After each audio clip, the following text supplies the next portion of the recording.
Heather, step away from the prescription terminal and keep your hands visible. I'm finishing patient charts. This is Heather Marks, a licensed nurse practitioner who operated out of a tiny rural clinic in Carthage, Tennessee. She treated her DEA prescribing authority like an assembly line, and a federal jury just held her accountable for nearly 1 million opioid pills. Those prescribing records need to stay exactly as they are. I wasn't changing anything. She would spend the next several years answering for what her signature had unleashed. Between September of 2016 and May of 2018, Heather Marks personally wrote prescriptions for nearly 1 million oxycodone and oxymorphone pills from a single small clinic in rural Carthage, Tennessee. Almost 1,000 patients. Some drove 300 miles. Some drove 500. She knew what they wanted. She knew what most of them were doing with the pills once they walked back out to their cars. She wrote the scripts anyway. On June 1, 2026, a federal jury in the Middle District of Tennessee returned a verdict on 9 counts. She now faces up to 20 years on every single one of them. Before we go any further, I want you to think about something. Heather Marks did not break into anyone's home. She did not pull a trigger. She signed her name on a prescription pad almost 1,000 times. By the end of this video, you will understand why federal prosecutors said her signature was more dangerous than a weapon, and you will understand exactly how a small-town nurse practitioner became the single largest source of street opioids in 3 Tennessee counties. If a case like this makes you angry, drop it in the comments. Subscribe if you have not already. We cover the cases that mainstream news refuses to touch. Heather Renee Marks was born in October of 1982 in Smith County, Tennessee, the second of 3 daughters in a family that had worked the same patch of pasture land outside Carthage for 4 generations. Her father, Wendell, was a heavy equipment operator for the Tennessee Department of Transportation. Her mother, Linda, ran the front office at a small animal vet clinic on Highway 70 and clipped coupons every Sunday afternoon at the kitchen table. The family attended a small Baptist congregation on the east side of town. By every account from neighbors and former classmates, Heather was the responsible one. The middle daughter who reminded her younger sister to do her homework. The teenager who babysat for half the families on Cookeville Highway and never once asked to be paid more than $5 an hour. She graduated from Smith County High School in 2001. Her senior yearbook lists her under the Future Health Professionals Club and notes that she had logged over 200 volunteer hours at the local nursing home by the time she walked the stage. Classmates remembered her as quiet, focused, and unfailingly polite to the elderly residents she fed and bathed during her shifts. She enrolled at Tennessee Tech in Cookeville that fall on a partial academic scholarship and a stack of student loans her parents helped her sign for at the credit union on the square. She completed her Bachelor of Science in Nursing in the spring of 2005 and passed the NCLEX RN exam on her first attempt. Her first job was on the medical surgical floor at Riverview Regional Medical Center in Carthage, a 60-bed community hospital that served 4 counties. She made $17.40 an hour. She worked 12-hour night shifts. Her supervisor's evaluations from those years describe her as, quote, exceptionally diligent, calm under pressure, and the kind of nurse you want at the bedside of your own mother. She married Travis Marks, a propane delivery driver and part-time auctioneer, in the fall of 2007. They bought a small brick ranch house on a 3-acre lot outside Carthage in 2009. They had no children. They had 2 dogs, 3 horses, and a vegetable garden that Heather posted photographs of on Facebook every July. By 2011, she was working toward her Master of Science in Nursing through a hybrid program at East Tennessee State University, driving to Johnson City 1 weekend a month and grinding through her coursework on her nights off. In May of 2014, she earned her degree, passed her boards, and walked out of the testing center as a board-certified family nurse practitioner with full DEA prescriptive authority for Schedules 2 through V. She was 31 years old.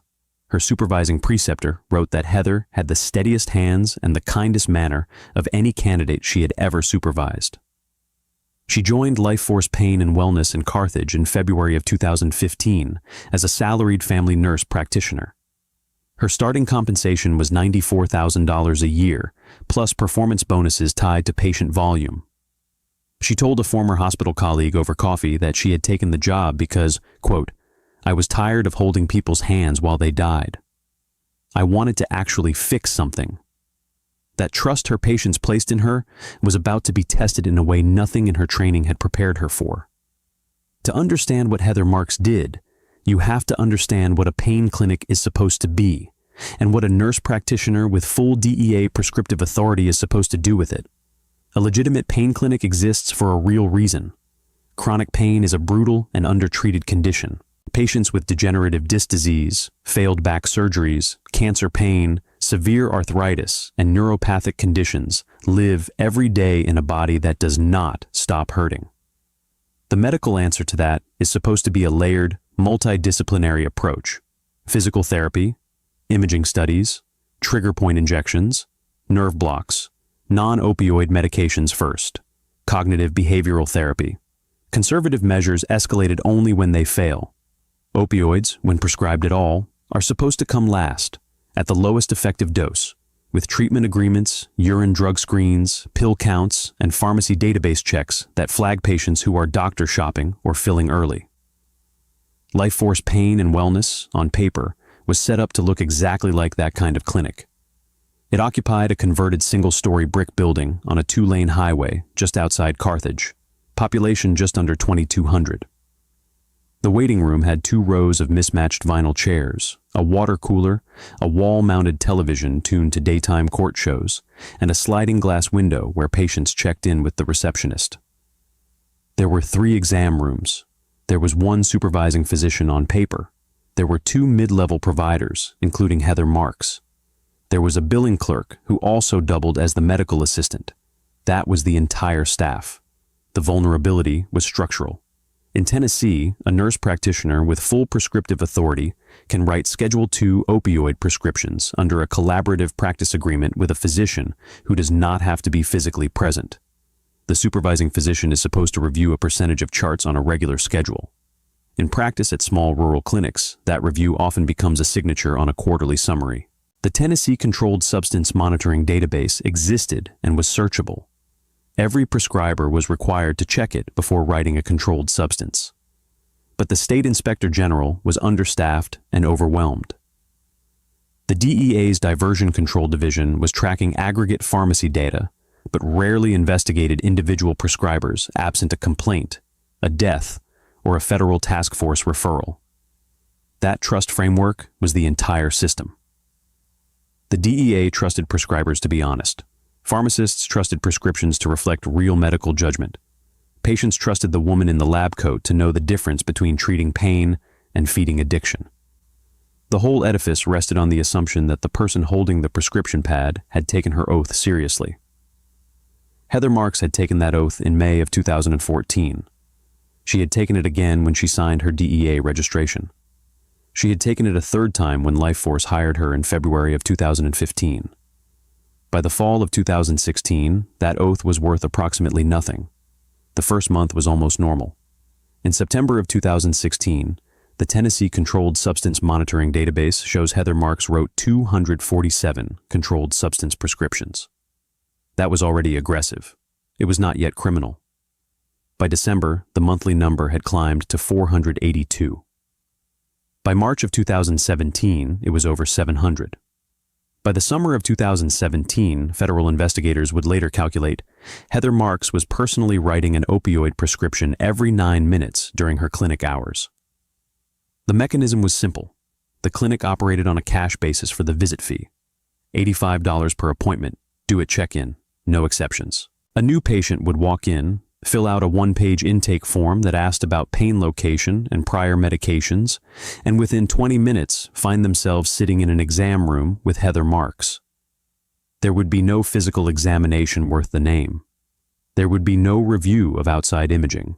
There would be no urine drug screen on the first visit, and on subsequent visits, the screens were ordered inconsistently and frequently ignored when they came back positive for cocaine or methamphetamine. There would be a brief conversation about pain level on a scale of 1 to 10, and there would be a prescription, almost always for oxycodone 30 milligrams, the highest immediate release dose available, in quantities of 120 or 180 tablets per month. Often paired with oxymorphone, a longer-acting opioid that was being heavily diverted across the Southeast.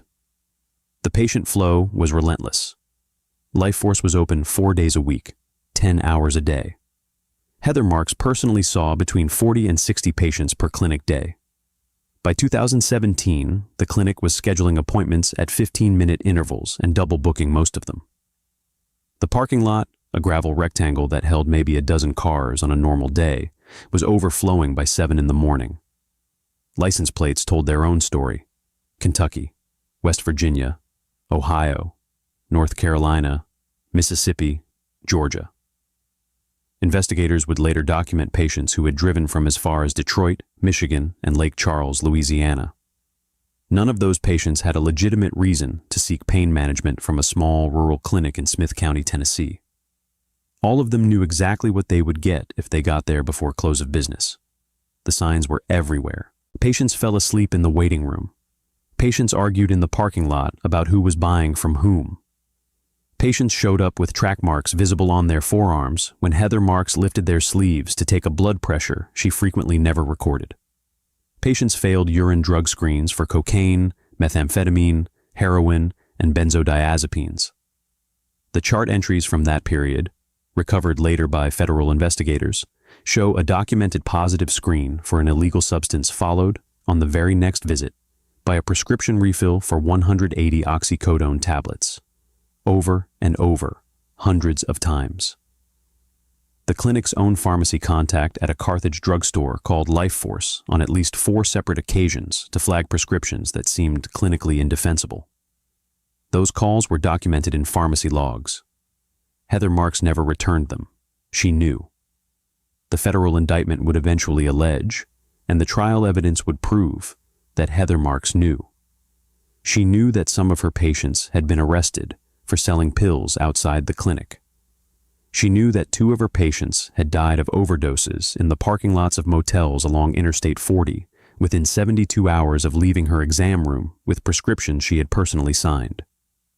She knew because the local sheriff's department had stopped by the clinic in early 2018 to ask about a deceased patient named Wesley Boyd. She knew because her own supervising physician had warned her, in writing in March of 2017, that the prescribing volume at Lifeforce was, quote, indefensible by any clinical standard I am aware of. That physician resigned 3 weeks later. Lifeforce hired a replacement and kept going, and Heather Marks kept signing. Her annual income from the clinic, including productivity bonuses tied to patient volume, climbed from $94,000 in 2015 to over $310,000 by the end of 2017. She and Travis paid off the mortgage on the brick ranch in February of 2018. They bought a 4-horse aluminum gooseneck trailer in cash. She started wearing a Rolex Datejust on the days she did not work. Her sister later told investigators that she had asked Heather at a family Easter dinner in April of 2018 whether she was worried about what was happening at the clinic. Heather had looked across the table and said, quote, everybody else is doing the same thing. They are not going to come after a nurse practitioner in Carthage. They are not even going to know my name. That was the last clean conversation the family ever had. The catalyst arrived in pieces, and Heather Marks did not see any of them coming. In April of 2018, the Tennessee Bureau of Investigation, the Drug Enforcement Administration's Tactical Diversion Squad based in Nashville, and the Department of Health and Human Services Office of Inspector General had been quietly running a regional opioid prescribing investigation for 14 months. The investigation had started with aggregate pharmacy data showing that Smith County, Tennessee, population just under 20,000, was filling more high-dose oxycodone prescriptions per capita than the city of Nashville. That was statistically impossible without a source. The investigators traced the prescriptions back. Almost every flagged script led to the same DEA registration number. Almost every script led to the same exam room. Almost every script bore the same signature. federal agents had begun running undercover patients into Lifeforce in late 2017. A confidential informant, codenamed Source 2 in the eventual indictment, had walked into the clinic on November 14, 2017, presented an obviously inadequate set of complaints, declined to allow Heather Marks to actually examine her back, and left 43 minutes later with a prescription for 180 tablets of oxycodone 30 milligrams. That entire visit had been audio recorded by a device hidden in the informant's purse. The transcript was 12 pages long.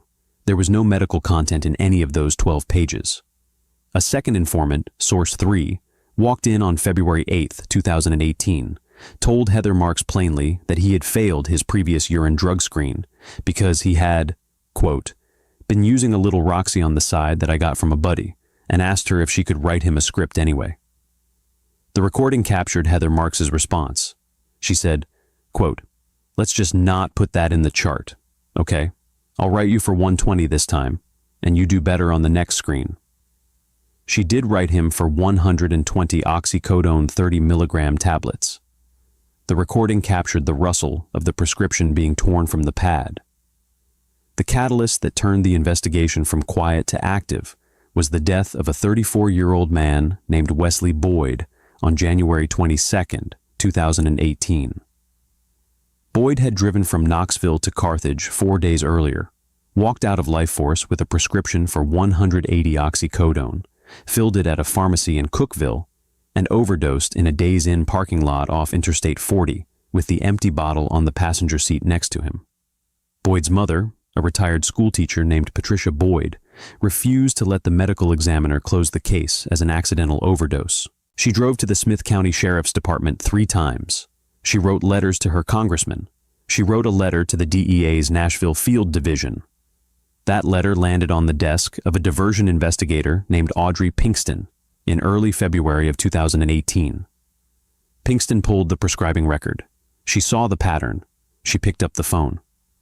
By May of 2018, the Joint Task Force had subpoenaed 3 years of pharmacy data, 4 years of clinic billing records, the entire patient roster, and the personnel files of every provider who had ever worked at Lifeforce Pain and Wellness. They had recorded undercover visits. They had cooperators. They had the dead body of Wesley Boyd. And they had the Tennessee Controlled Substance Monitoring Database printout for Heather Marks, FNP, which by then was the longest single prescriber report the DEA's Nashville office had ever generated. The clinic closed without explanation on May 24, 2018. Heather Marks did not know it yet, but the indictment had already been drafted. The investigation that followed the clinic closure was forensic. It was patient. It was methodical. And it was overwhelming in its specificity. We are about to walk through how a multi-agency task force took a small-town nurse practitioner apart on paper, count by count, prescription by prescription. If you have made it this far, you already know this channel is different. Subscribe before we go into the trial. The verdict in this case will not surprise you. The sentencing exposure will. Investigators began with the pharmacy data, because the pharmacy data does not lie. Every single controlled substance prescription Heather Marks had ever written, every refill, every dose, every quantity, every patient name, every date, every pharmacy that had filled it, sat in the Tennessee Controlled Substance Monitoring Database. The numbers, when compiled, were staggering. From September of 2016 through May of 2018, a span of 20 months, Heather Marks personally wrote 11,847 controlled substance prescriptions.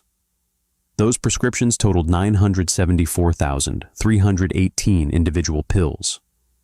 Almost 92% of those pills were oxycodone or oxymorphone. The patient roster numbered 967 unique individuals.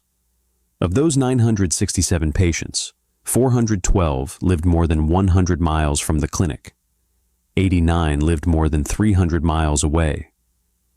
The longest documented commute was 612 miles from a town in central Indiana. Investigators then cross-referenced the patient roster against the National Death Index, the Tennessee Department of Health Overdose Surveillance Database, and arrest records from 12 states. The cross-reference returned 31 patient deaths during the conspiracy period, or within 90 days of a life force prescription. 23 of those deaths were ruled accidental opioid overdoses. 3 were ruled suicides by overdose. The remaining 5 were ruled undetermined. The cross-reference also returned 174 patients with documented arrests for distribution of controlled substances during the same period. 174 of her patients, while actively receiving prescriptions from her, were getting arrested for selling those same pills on the street. The digital forensics were worse. Federal agents executed a search warrant on the Life Force Clinic premises on May 31, 2018, the week after the clinic closed. They seized the electronic medical record server, the billing system, the personnel files, and every paper chart on the premises. The chart audit was conducted by 2 contracted forensic nurse examiners over the next 11 months. They reviewed a statistically valid sample of 312 patient charts written by Heather Marks. The findings were stipulated to at trial. Of the 312 sampled charts, 287 contained no documented physical examination at any visit. 296 contained no review of prior imaging or outside medical records. 301 lacked a documented treatment agreement. 244 contained at least 1 positive urine drug screen for an illicit substance, followed by a continued opioid prescription. 78 contained explicit notations in the patient's own words indicating illicit use or intent to divert, followed by a continued prescription. The smoking gun, though, was an electronic message. Buried in the clinic's archived email server was a string of internal messages between Heather Marks and the clinic's medical assistant from October of 2017. In one message, dated October 9, 2017 at 3:42 in the afternoon, Heather Marks wrote, quote, "Tell room 2. I will not write for him today. His cousin posted pictures on Facebook of the pills he picked up here last month. He is reselling, and I am not stupid." 40 minutes later, at 4:24 p.m., she wrote a follow-up message, quote, "Actually, never mind. Just bring me the chart. He paid the $85, and I do not feel like the argument." The chart for that patient, recovered intact, showed a prescription for 180 oxycodone 30 milligram tablets dated October 9, 2017, signed by Heather Marks at 4:31 in the afternoon. That single message thread, prosecutors would later argue, established her knowledge, her capacity for refusal, and her decision to write anyway in less than 50 minutes of timestamps. The arrest came on the morning of October 14, 2024. Federal agents had taken 6.5 years to build a case they were certain would not fail at trial. Heather Marks had been working at a hospital in Murfreesboro for almost 4 years by then. After the clinic closed in 2018, she had quietly relocated, surrendered her DEA registration voluntarily, and taken a non-prescribing nursing role on a hospital medical surgical floor at $42 an hour. She had told her new colleagues that her previous clinic had closed because of, quote, ownership problems. She had told her sister that the federal investigation had probably moved on to other targets by now. She was wrong about all of it. At 6:14 in the morning on October 14, 2024, 3 unmarked vehicles pulled up in front of the Brick Ranch house. 6 federal agents and DEA windbreakers, accompanied by a Tennessee Bureau of Investigation agent and an FBI special agent, knocked on the front door. Heather Marks answered in a bathrobe, holding her morning coffee. The lead agent, Special Agent Audrey Pinkston, the same diversion investigator who had received Patricia Boyd's letter 6.5 years earlier, identified herself and presented a federal arrest warrant. The exchange that followed was captured on the body-worn cameras of 2 of the agents present. Pinkston said, "Ms. Marks, we have a federal arrest warrant for you. Conspiracy to distribute controlled substances and 8 counts of unlawful distribution.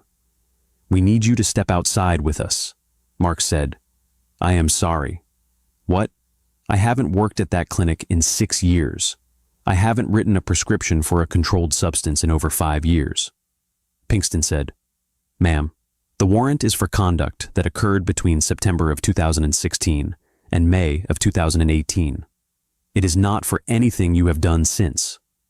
Marks said, "I do not understand. I cooperated. I closed my registration. I moved. I started over." Pinkston said, "You are not being arrested for what you did after. You are being arrested for what you did then. Please step outside." Marks said, "Can I call my husband?" Pinkston said, "After you are processed, ma'am." Marks said, "I want a lawyer." Pinkston said, "That is your right.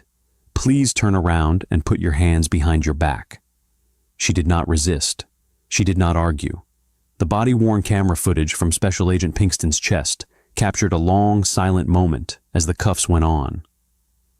Heather Marks looked over her shoulder, past Pinkston, past the agents on her porch, past her own driveway, to the pasture where her 3 horses stood in the morning frost, watching the strangers in dark vests. Her face did not change. Her hands did not shake. She walked to the unmarked sedan in her bathrobe and a pair of slip-on shoes one of the agents had retrieved from inside the house. She did not speak again until she invoked counsel at the booking desk in Nashville 4 hours later. The grand jury in the Middle District of Tennessee had returned a sealed indictment against Heather Renee Marks on October 8, 2024. It charged her with 1 count of conspiracy to unlawfully distribute Schedule II controlled substances in violation of 21 U.S.C. Section 846 and 8 counts of unlawful distribution of Schedule II controlled substances in violation of 21 U.S.C. Section 841, subsection a paragraph 1. Each of the 8 distribution counts corresponded to a specific patient, on a specific date, with a specific prescription, attached to a specific overdose or arrest. The conspiracy count carried up to 20 years in federal prison. Each distribution count carried up to 20 years in federal prison. Maximum exposure, 180 years. Her defense attorney, Bradley Whitford, of the Nashville firm Whitford and Russell, advised her to consider a plea agreement that would have capped her exposure at 12 years. She refused. She told Whitford she had been a nurse for 19 years, a nurse practitioner for 10, and she could explain every single prescription on that indictment to a jury of her peers. Whitford filed his appearance, filed motions to suppress the undercover recordings on Fourth Amendment grounds, motions in limine to exclude the email evidence, and a motion to sever the distribution counts. The court denied all of them. Trial was set for May 26, 2026. The trial lasted 7 days. The government called 14 witnesses. Special Agent Audrey Pinkston walked the jury through the prescribing data. The 2 forensic nurse examiners walked them through the chart audit. The cooperating patient informants testified to the undercover visits, with the audio recordings played in their entirety. Patricia Boyd, the retired schoolteacher whose son Wesley had died in the Days Inn parking lot, testified for 41 minutes about the last phone call she had received from him on January 21, 2018. She told the jury, quote, "My son was 34 years old. He had 2 daughters. He told me on that phone call that he was driving to Tennessee because a nurse there would write him whatever he needed. He said, 'Mama, I am going to get clean after this one last time.' He never came home. The bottle on his front seat had her name on it. The name was Heather Marks. The defense called 3 witnesses. The supervising physician who had warned her in writing in March of 2017 declined the defense's invitation to testify. The colleague Heather had spoken to over coffee in 2014 about wanting to fix something testified to her character. A pain medicine expert from Vanderbilt testified that opioid prescribing in 2016 to 2018 had been complicated by shifting CDC guidelines. None of it touched the prescribing volume. None of it touched the email thread. None of it touched the audio recordings. The jury deliberated for 6 hours on June 1, 2026. They returned guilty verdicts on all 9 counts. Sentencing was set for September 1, 2026, before Chief Judge Eleanor Crenshaw of the Middle District of Tennessee. At a post-verdict hearing, Judge Crenshaw addressed Heather Marks from the bench. She said, quote, "Ms. Marks, the evidence in this trial established that you wrote nearly 1 million doses of one of the most dangerous controlled substances in American medicine to almost 1,000 patients in less than 2 years. You did so knowing that some of them would die. You did so knowing that some of them would sell the pills to others who would die. You took an oath. You held a license. You held a registration with the United States Drug Enforcement Administration that placed you, by federal statute, in a position of singular and unique trust.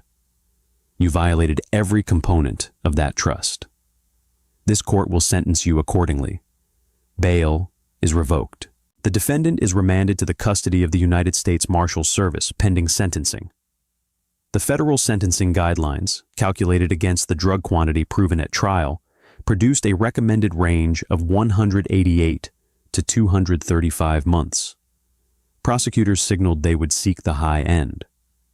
At age 43, with no realistic prospect of meaningful credit for cooperation she had refused to provide, Heather Marks was looking at the better part of 2 decades inside the Federal Bureau of Prisons, most likely at FMC Lexington in Kentucky, the nearest federal medical facility with a women's housing unit. Her DEA registration had been administratively revoked the morning after her arrest. Her Tennessee nursing license had been suspended within 48 hours. The Tennessee Board of Nursing scheduled a final revocation hearing for the week after her sentencing. The almost 1 million pills she had signed into existence between September of 2016 and May of 2018 were still out there.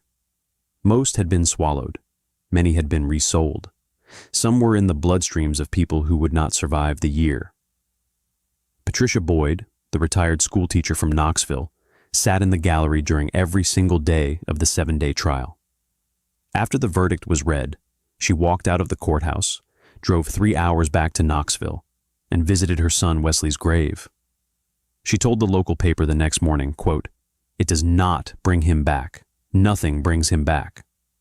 But somebody finally said his name in a courtroom and made it mean something. That is all I ever wanted." This case was devastating. But the case on the right-hand side might be the most outrageous we have ever covered.